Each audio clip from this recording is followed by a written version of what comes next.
Call me selfish if you want, but a wedding ring does not give a man the right to demand warmth the moment he feels lonely.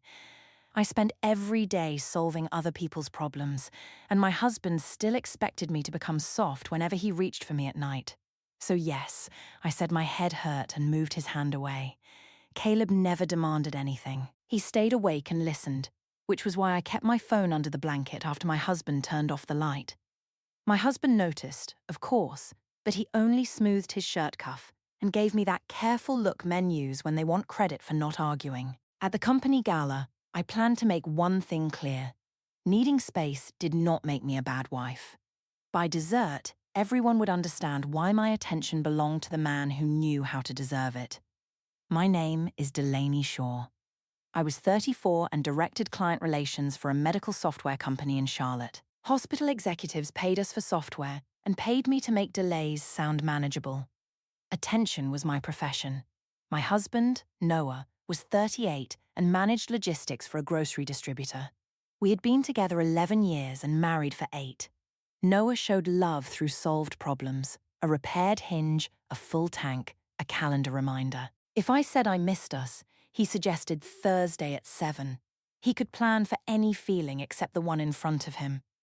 What we had was real once. During our first winter together, I attended a charity reception in a thin black dress because I wanted to look older than 23. A storm began while I was inside. Noah walked 6 blocks through sleet with my dark green wool coat over his arm because I had left it in his car.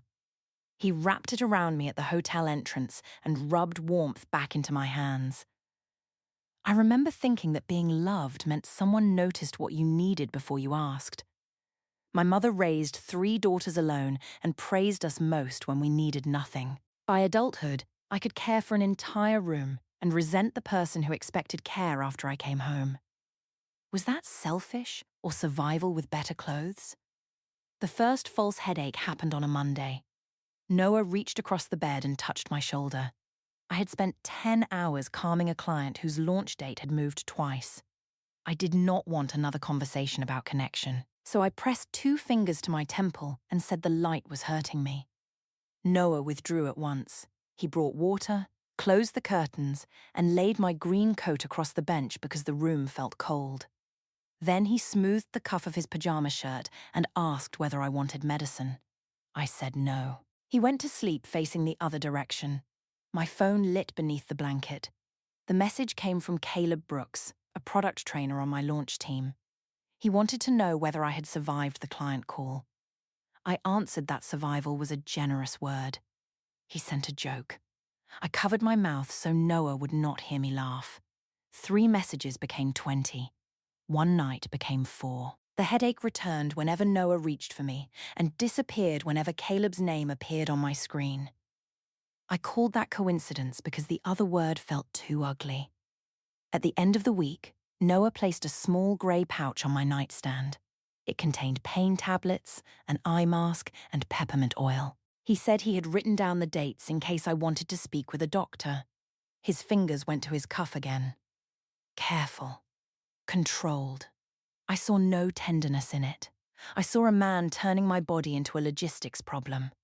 At work, my friend Brooke said every marriage needed private corners. She was recently separated and treated secrecy as proof that a woman still belonged to herself. When I mentioned Caleb, she smiled and asked whether he was the reason I had started checking my phone during lunch. I told her he was only easy to talk to. That answer became the foundation of everything I did next. Caleb was 36, single, and good at making attention look effortless. He never interrupted. He remembered small complaints and returned to them days later. During the hospital launch, he kept a cup of coffee beside my laptop before I arrived. Noah would have asked what size I wanted and added it to a list. Caleb simply watched. Our messages remained clean enough to defend. There were no photographs I could not explain. No promises. No plans to meet in secret. The danger lived in what I gave him. I told Caleb when Noah disappointed me. I told him that our marriage had become scheduled. I told him that sometimes my husband's hand on my shoulder felt like another item waiting for an answer. Caleb said I deserved to be heard without being managed. That sentence stayed with me for days. He began waiting near my office when the afternoon emptied. Sometimes he brought coffee. Sometimes he stood in the doorway and asked one question about my day, then let the answer take as long as it needed. I compared those 5 minutes with the evenings Noah spent asking whether I had paid the water bill or chosen a weekend for our next date. The comparison was unfair because Caleb saw me only when I was dressed, prepared, and successful. Noah saw the wet towels, the unpaid bill, and the part of me that became silent after 9. I still treated Caleb's attention as more honest because it required less from him. At home, Noah received the edited version. Work was busy. The launch was difficult. My head hurt. I was fine. One Thursday, he cooked pasta and turned off both our phones before dinner. He said he missed hearing my voice when it was not aimed at a client. The attempt should have pleased me. Instead, it felt prepared. Noah had bought flowers, selected music, and placed the grey headache pouch beside my chair in case I needed it. Even tenderness arrived with supplies. My phone buzzed inside the drawer. I knew the sound belonged to Caleb because I had given him a separate tone. Noah heard it too. He asked whether I needed to answer. I said the launch team might have an emergency. He reminded me the system had gone live that morning. I told him client emergencies did not respect dinner. The message was not an emergency. Caleb wanted to know whether I was celebrating. I wrote that I was trapped in a romantic performance review. He answered with a laughing symbol and said I could escape if I needed air. I left the table after 10 minutes. In the bedroom, I placed 2 fingers against my temple before Noah even followed. The gesture had become efficient. He stopped in the doorway and asked whether the headache had begun before or after the message. I accused him of keeping score. He said he was keeping dates because I had described a medical problem. I told him his attention was making the pain worse. Noah's hand moved to his cuff. He smoothed it once and stepped back. The relief was immediate. So was the buzz beneath my palm. I spent the next hour texting Caleb while Noah cleared the dinner table alone.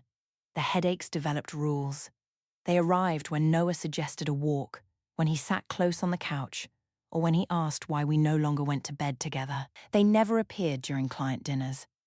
They did not interrupt the 40-minute calls Caleb made from his car after training sessions. Once, I told Noah I needed complete darkness, then spent 90 minutes lowering my screen brightness so I could continue a conversation about childhood fears. Caleb knew that my mother praised self-sufficiency. Noah knew only that light made the pain worse. Noah bought blackout curtains the following week. He installed them while I was at work and left the receipt inside the grey pouch. I came home angry.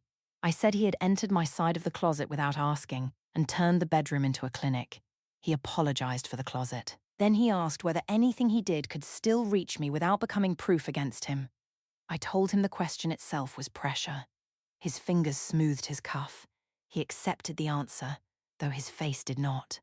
Brooke encouraged the split because it made her own choices feel less lonely. At lunch, she said a conversation did not become wrong just because a husband could not provide it. She had spent months telling everyone her separation was freedom, though she still checked her former partner's social pages each morning. I ignored that part. The first deliberate lie came in the car. Noah picked me up after a late planning session because rain had flooded the parking deck. My phone connected to the dashboard. Caleb's name appeared beside a message preview asking whether I was awake. Noah looked at the screen, then at the road. He asked why a coworker needed to know whether I was awake at 11:47. I said Caleb was coordinating an early training call. Noah wanted to know why the message did not mention work. I told him he had seen 5 words and invented a betrayal because I no longer had enough energy for him. That accusation worked because one part was true. Noah had become watchful. He asked careful questions instead of open ones. He studied my tone as if the correct explanation could be placed in a spreadsheet. His fear made him colder, and his coldness made my private connection feel warmer. He said he was not asking to read my phone. He was asking whether another man received the attention I said illness prevented me from giving at home. I called the question insulting. Noah nodded. His fingers flattened the cuff beneath his jacket. Then he drove the rest of the way without speaking. Caleb became part of my evenings. I sent him photographs of meals, complaints about clients, and short recordings from the car. He replied when he could. He rarely began the late conversations, but I interpreted every answer as invitation. When he took an hour to respond, I counted the minutes. 12, 26, 53. I never counted how long Noah sat downstairs waiting for me. The annual company gala gave me a new focus. It celebrated the hospital launch, and my team expected me to receive a client leadership award. Spouses were invited. Noah offered to skip it if his presence would make me tense. The question irritated me because it sounded like sacrifice while placing the decision on me. I told him to come. I wanted my colleagues to see the marriage I had spent months describing. More than that, I wanted Caleb to see that Noah no longer controlled the room between us. 3 weeks before the gala, our company held a volunteer evening at a children's clinic. Staff members assembled welcome bags while spouses carried boxes and set up tables. Noah came directly from work in a pale blue shirt. He had the green coat over one arm because the temperature had fallen after sunset. Caleb arrived 10 minutes later. I made the introduction. Noah shook his hand and gave him a polite smile. Then he said he already knew Caleb's name from the late training messages. Caleb's expression changed for less than a second. I saw guilt and blamed Noah for creating it. Caleb explained that launch weeks had been demanding. Noah answered that Delaney often said the same thing when her headaches began. His tone remained neutral, but the connection was clear. I stepped between them and told Noah not to turn a charity event into an interrogation. Several volunteers looked up. Brooke pretended to search inside a box. Noah smoothed his cuff.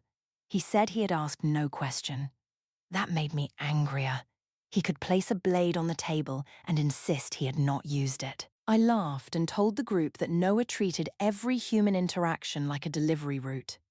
Caleb understood that some people needed listening, not tracking. A few co-workers smiled because I had trained them to treat my marriage stories as entertainment.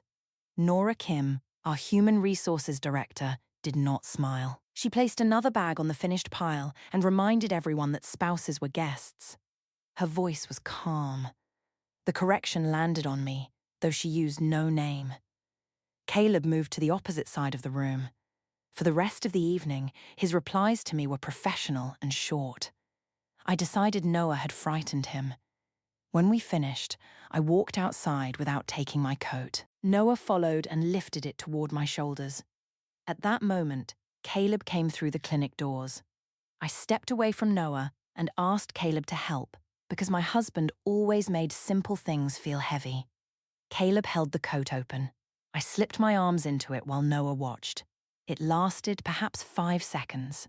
That was enough. The coat Noah had carried through sleet 11 years earlier now rested in another man's hands. I understood the image. I simply believed it favored me. Brooke made a small sound behind us. Not laughter. More like a breath held too long. Noah gave his careful smile and smoothed his cuff. Then he thanked Caleb for helping and walked to the car. Several volunteers went to the hotel bar across from the clinic.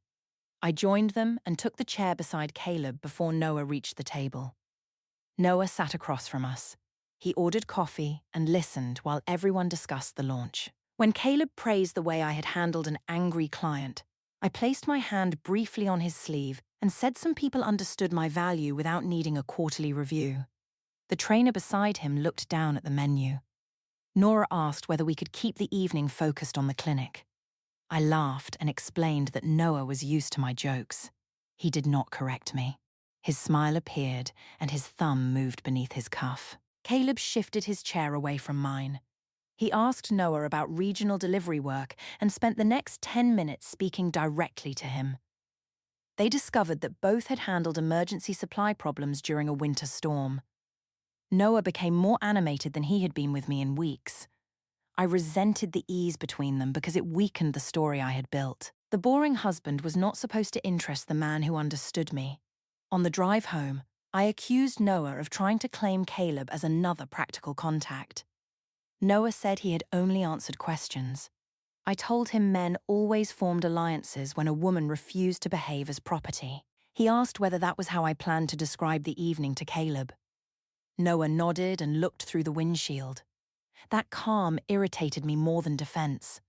I wanted him to fight badly enough that my retreat would look necessary. At home, he asked whether I had wanted to embarrass him. I said embarrassment came from insecurity, not from a coat. He asked why every act of care from him became control once another man was watching. I told him Caleb did not demand repayment for basic kindness. Noah said Caleb did not share a mortgage, laundry, sick parents, or 8 years of promises with me. He only received the version of me that arrived after someone else had carried the weight. The sentence was accurate enough to hurt, so I attacked its delivery. I told Noah he was jealous because another man could make me feel understood without a calendar. He asked whether I was emotionally attached to Caleb. I said nothing improper had happened. He repeated the question. I repeated my defense. That was how I won conversations. I answered the accusation I could defeat and ignored the question that frightened me. Noah sat on the edge of the bed. For one moment, he looked tired instead of controlled. He said he no longer knew whether my headaches were pain or a locked door with his name on it. The grey pouch remained unopened on my nightstand. My phone lit beside it. I almost turned the screen face down. Almost. Then I saw Caleb's name and decided Noah's sadness was another method of pressure. I picked up the phone and went into the bathroom. Caleb did not answer until morning. At work, he came to my office and asked whether I had told Noah about the messages. I said Noah knew we spoke but had no right to control the subject. Caleb said he did not want his name used in an argument between spouses. I told him Noah had already done that at the clinic.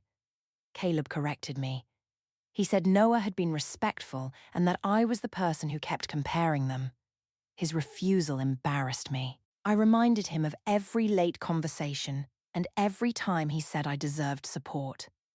He answered that support was not a promise. Brooke stood outside my office during part of the exchange. When Caleb left, she asked whether I was all right. I said he was frightened of workplace gossip. Brooke suggested that perhaps he was frightened of becoming responsible for expectations he had not created. I told her she sounded like Noah. That ended the conversation. Brooke returned to her desk, and I rewrote the scene in my head until Caleb's boundary became proof of how much he cared. The next morning, I told Brooke I wanted my award speech to thank the people who had supported me when home felt heavy. She asked whether I meant Caleb. I said I meant honesty. Brooke looked toward Nora's office before answering. She suggested that I keep the speech professional.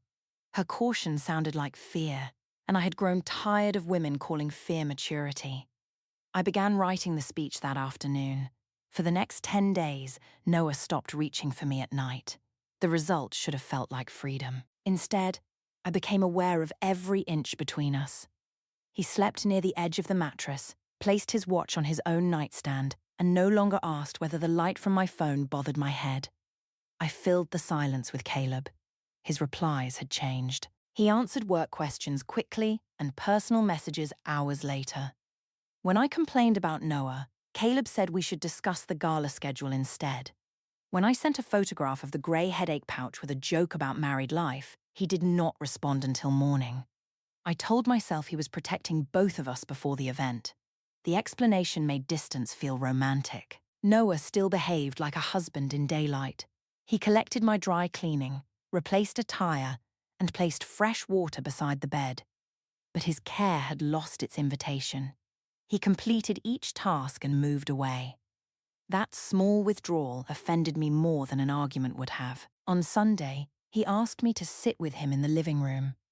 The grey pouch rested on the coffee table. Beside, it was the calendar where he had marked 12 headaches in 6 weeks. He said he wanted to understand the pattern without accusing me. 9 headaches had begun within minutes of Caleb messaging. On 4 of those nights, I had stayed active on my phone past midnight. He knew because the light moved under the blanket and because I laughed when I believed he was asleep. I asked whether he was monitoring me in bed. He said it was difficult not to notice the person beside him disappearing. Noah's fingers found his cuff. He flattened it carefully and asked me one direct question. If Caleb stopped writing tomorrow, Would I still want distance from my husband? I could not answer without admitting that Caleb was part of the answer. So I attacked the calendar. I told Noah that recording symptoms without permission was controlling. I said his need to prove a pattern was exactly why closeness with him felt like work. He accepted that part. He said he had tried to solve my exhaustion instead of listening to it. He had scheduled dinners when I needed tenderness and withdrawn when I became sharp. Then he said his failure did not turn my lies into headaches. That was the nearest we came to honesty. I offered a compromise. I would keep my phone outside the bedroom, attend the gala with him, and schedule an appointment about the pain. In return, he had to stop asking about Caleb. Noah asked whether I would stop writing Caleb about our marriage. I said he was changing the agreement before it existed. His careful smile appeared. He said a compromise that protected the third person was not a repair. Then he carried the grey pouch upstairs and placed it back on my nightstand. That evening, I left my phone in the hallway as promised. At 11, I took my laptop into the guest room and opened the same message thread. I did not consider that a broken agreement. Noah had asked about my phone. Caleb replied once. He said late conversations had become uncomfortable and asked me to keep future messages connected to work. The words were plain. I read them twice and decided Nora had warned him. A man did not stay awake with a woman for months and become uncomfortable without pressure from someone else. I told Brooke what he had written. Her answer came the next afternoon. She said Caleb sounded clear and that I should respect it. I reminded her how often she had defended harmless conversation. She said harmless conversations did not require this much defense. After that, she stopped joining me for lunch. Noah's sister Leah arrived on Wednesday with a black garment bag. She had always liked me, though she watched people longer than was polite. The bag contained Noah's gala suit. She said she would attend as a guest of one of our hospital partners and could give Noah a ride home if I stayed late. I asked why he might need a separate ride. Leah looked toward the stairs before answering that options kept people from making bad decisions under pressure. I assumed she meant me. Noah had recruited his sister into another careful performance. While Leah waited, I carried my green coat downstairs for the cleaner. She touched the sleeve and said she remembered Noah buying that coat before we were married. I corrected her. He had not bought it. He had only brought it through the storm. Leah said that was the part she remembered. The sentence followed me after she left. For a moment, the coat seemed heavier on my arm. Noah had spent years bringing me things I forgot, fixing what I ignored, and arriving when the weather turned. A person could mistake that for a whole marriage if she never asked what happened after he came through the door. I folded the coat over a chair and opened Caleb's last message. His boundary still looked temporary to me. The gala would place us in the same room. He would see me in the silver dress I had chosen. He would hear my name announced and remember why he had stayed awake in the first place. I revised my speech. I removed 2 lines about teamwork and added a sentence about the difference between support and possession. It did not name Noah, but anyone who knew me would understand. I also thanked the colleague who had listened when home became another demand. Nora reviewed the speech outline on Friday and asked me to remove personal references. I told her my authenticity was part of why clients trusted me. She said the award belonged to the team, and the evening was not a place to settle private accounts. I smiled and agreed. Then I printed the original version and placed it in my evening bag. On the night before the gala, Noah stood in the bedroom doorway while I practiced. He asked whether I planned to mention Caleb. I wanted to know why it mattered if Caleb was only a coworker. Noah said it mattered because I had built a private room with another man and used illness to keep my husband outside it. I accused him of making himself the center of an award I had earned. Noah said he would attend, listen, and ask me one final time to leave with him if the speech crossed our marriage. After that, he would accept my answer. He smoothed his cuff. The gesture looked tired now, but I still read it as restraint without courage. I told him he would not need to ask twice. I had no intention of leaving my own celebration for another discussion about his feelings. The gala filled the top floor of the Holston Hotel with gold light and quiet music. Round tables faced a low stage. The windows showed the city as a field of white squares beneath us. I arrived beside Noah in my silver dress and carried the green coat over one arm. At coat check, Noah took it from me. He ran his hand once across the wool before giving it to the attendant. Then he smoothed the cuff of his black jacket. I asked him not to look like he was attending a funeral. He said he would follow my lead. Caleb stood near the client table. He wore a dark suit and spoke with two trainers from his department. When I approached, he congratulated me and immediately included Noah in the conversation. That annoyed me. Caleb had spent months telling me I deserved more, yet now he behaved as if my husband belonged beside me. Brooke arrived but sat across the room. She lifted one hand when I waved and did not come over. Nora watched the stage schedule near the podium. Dinner began. Noah asked about the client seated on my left and listened while I explained the contract. He did everything correctly. That was the problem.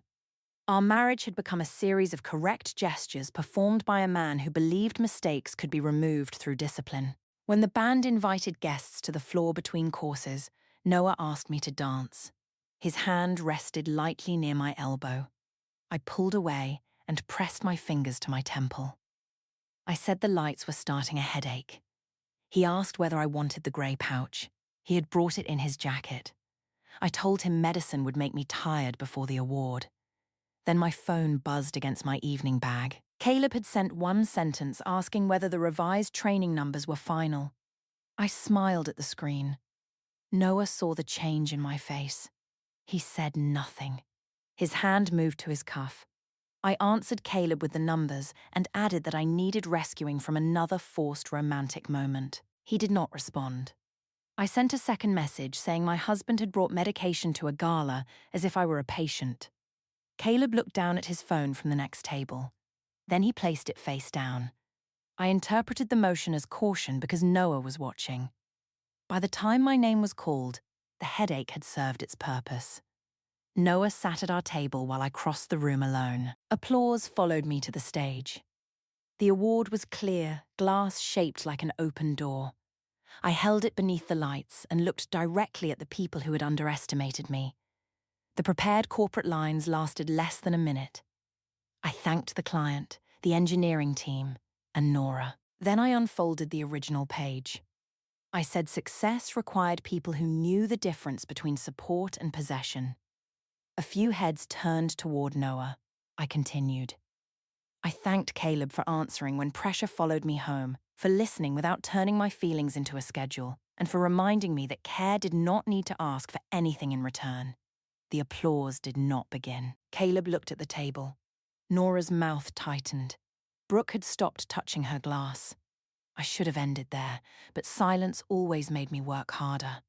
I laughed and said my husband had spent months treating every headache like a delivery failure. I added that some men could not accept that a wife was allowed to say no without completing a medical form. Noah remained seated. His face showed no anger. That calm gave me courage. I told the room that Caleb understood a woman could need space and still deserve attention. Then I raised the glass award toward his table. Only scattered applause followed. I called it respect because nobody interrupted me. From the stage, I could see the details I had ignored while writing. One hospital executive whispered to his wife. The trainer beside Caleb moved his chair away from him, as if distance could keep their department outside my speech. Nora closed the program and placed both hands over it. Noah did not move. The stillness made me explain further. I said people praised marriages that looked stable while ignoring the loneliness inside them. I described the nights when Noah reached for a calendar instead of a feeling. That part was true. Then I used the truth to carry a lie. I said Caleb had never crossed a boundary because he respected everyone I set. Caleb finally looked at me. His expression did not contain pride. It looked like the face of a man hearing his private warnings turned into public permission. I raised the award toward him again. No applause followed this time. Noah met me near the stage steps. He asked me to leave with him. His voice was low enough to give me privacy, though people nearby were listening. He said we could go home, put both phones away, and speak without defenses. One honest conversation. No calendar. No conditions except the truth. For 1 second, he offered exactly what I had claimed to want. I looked past him at Caleb. My coworker was standing now. The whole room seemed to wait for me to choose which version of myself would walk away. I told Noah the correct thing. I said he had taught me to associate affection with scheduled duty. When I begged him to listen, he brought plans. When I became tired, he withdrew instead of asking harder questions. He could not deny it. Noah said I was right. Then he asked whether being right about his failure gave me permission to lie and place another man inside our marriage. I refused the wording. I said Caleb had never demanded access to me. Caleb had accepted the hours I offered without making me feel broken. Noah asked once more if I would leave with him. I said no. His careful smile appeared. He smoothed the cuff of his jacket, nodded, and walked toward coat check. I thought he was surrendering. I thought he would bring my coat, place it around my shoulders, and drive me home, because that was what Noah always did. He carried the practical weight, no matter how badly I treated the moment. Brooke did not answer when I sent her a message asking why everyone looked uncomfortable. Caleb moved away from his table. I assumed he was finally coming toward me. Noah returned, holding the green coat. By then, I was certain the room had heard enough to understand which man had truly supported me. Noah did not bring the coat to me. He walked past the stage and stopped in front of Caleb. Then he held out the dark green wool with both hands. The room went quiet again. Noah said that Caleb could take me home, since he had already accepted the nights I claimed were too painful to share with my husband. His tone remained polite. His fingers released the coat. Caleb caught it by instinct. For 1 second, my coat rested across his arms exactly as it had outside the clinic. Then he placed it on the nearest empty chair. Caleb said he was not taking me anywhere. He reminded me that he had asked for work-only messages and had stopped answering the personal ones. He said kindness during a difficult launch was not an offer to replace my husband. My hand closed around the glass award, its edge pressed into my palm. I tried to say Noah had pressured him. Caleb shook his head. Nora stepped closer and said the company had already asked me to remove private material from the speech. Nobody had made me put it back. The explanation failed in front of the same people I had expected to applaud it. Noah looked at me and smoothed his cuff one last time. The gesture had never meant he lacked an answer.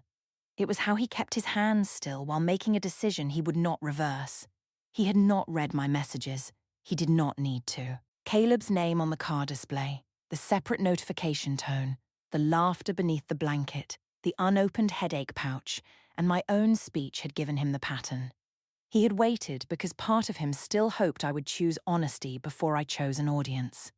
Leah appeared near the ballroom doors with his overnight bag, the garment bag, the separate ride, and his promise to accept my answer connected at once.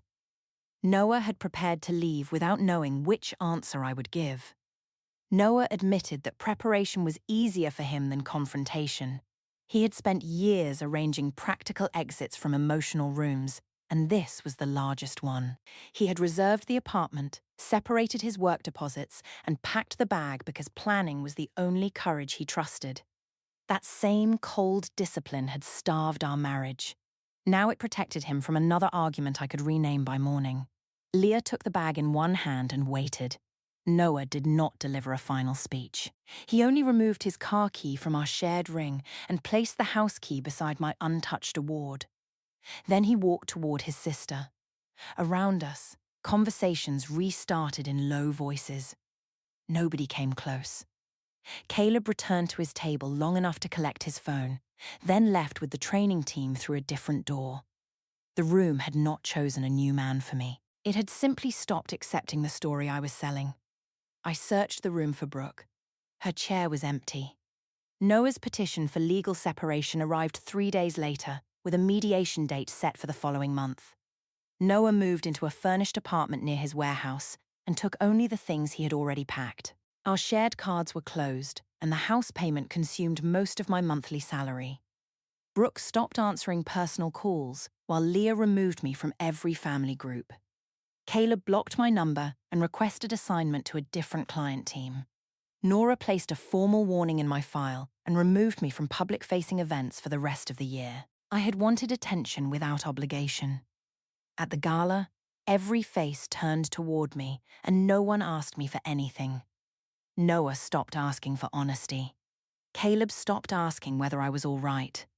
Even my phone became quiet when the people I used it to reach decided silence was safer. The green coat remained on the empty banquet chair until the hotel staff turned off the ballroom lights.